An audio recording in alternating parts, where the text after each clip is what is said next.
Hello everyone and welcome back to another video. In today's video we are going to be doing some squishy makeovers. So the first squishy that we are going to be giving a makeover to is this banana squishy. As you can see, it has a lot of tiny rips and it even has a big hole in it. To start off, we're going to be fixing the hole, and to do that I filled it up with some puffy paint and let it dry.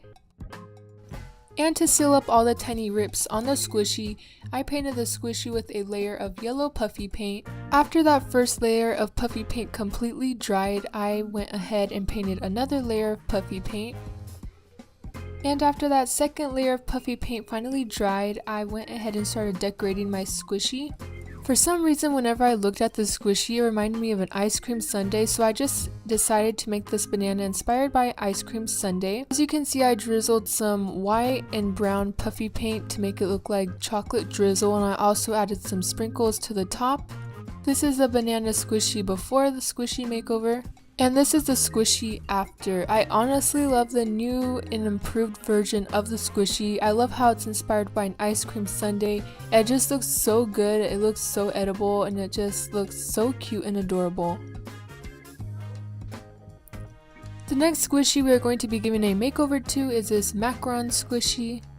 I felt like this squishy could use a makeover because it just looks so plain and boring. So I decided to make this into a pink macaron, so I started by painting the top of it with puffy paint, and that took me 2 layers of paint. After I was done with both layers on the front of the macaron, I started painting the bottom of the macaron, and this also took me 2 layers of paint. Then I made the filling of the macaron. I just used some white tulip paint straight from the bottle. This is basically like fabric paint. And before the filling of the macaron dried up, I also added some sprinkles on there. These are actually slime sprinkles. So this is the squishy before the squishy makeover. And this is the squishy after the squishy makeover. I love the pop of color that the sprinkles gave the squishy, and I also like the texture the puffy paint left on the squishy. It made it so slow rising.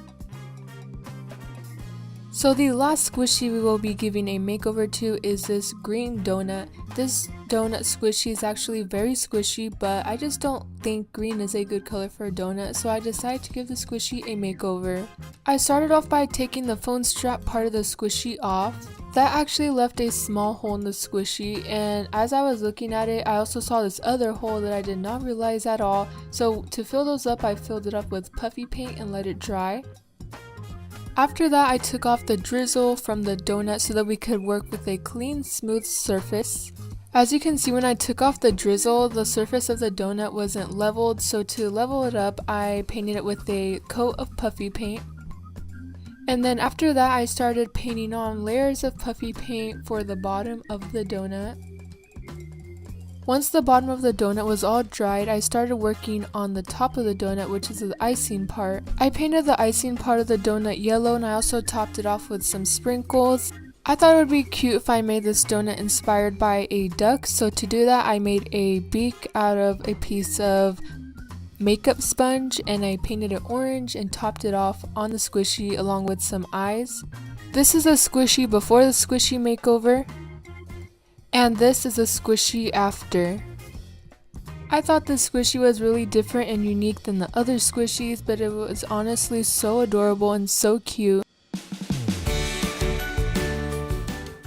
If you liked this video, don't forget to give it a thumbs up, and if you aren't subscribed, don't forget to subscribe to help me reach my goal of 400 subscribers. I also wanted to let you guys know that I recently just broke my camera after I filmed this video, and it was a brand new camera, so if I don't post a video next week, that is why, but I will try my best to find a way to film. Don't forget to subscribe if you aren't already, and I will see you on my next video. Bye!